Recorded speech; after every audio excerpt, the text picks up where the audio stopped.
Hey, it's time for another Wisdom of the Masters. I am Sean Webb. Today's wisdom comes from Leo Buscaglia, who said this: "Worry never robs tomorrow of its sorrow. It only saps today of its joy."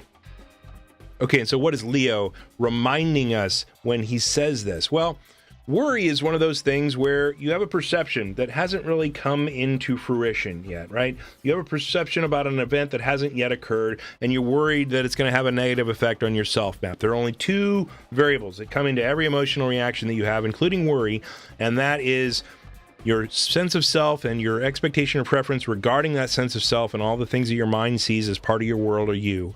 And then a perception about something that applies to one of these things. And then whether it's positive or negative, you have a positive emotion. And if it's negative, you have a negative emotion about it, right? And so when you create a potential threat to self in an imaginative fashion, in that the event has not happened yet, then that creates the emotion of worry. You're worried that something bad is going to happen tomorrow, let's say, and that is going to have a negative effect on yourself. Well, what Leo's reminding us is that that perception, that imagination that you're creating of the event that may or may not happen, well, that's a waste of now.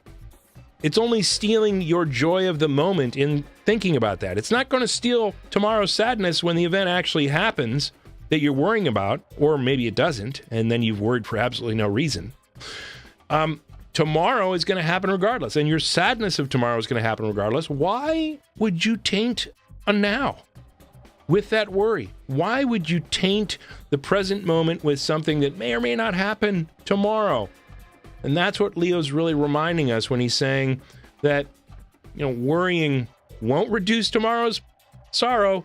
It's only going to ruin the joy of this moment. So certainly we should think about the future, but we shouldn't worry so much about the future, because there's going to be sadnesses of tomorrow that happen. Don't ruin your today's joy by filling your thoughts with those. I hope this message finds you well. Hey guys, have a great rest of your day. Talk to you soon. Peace.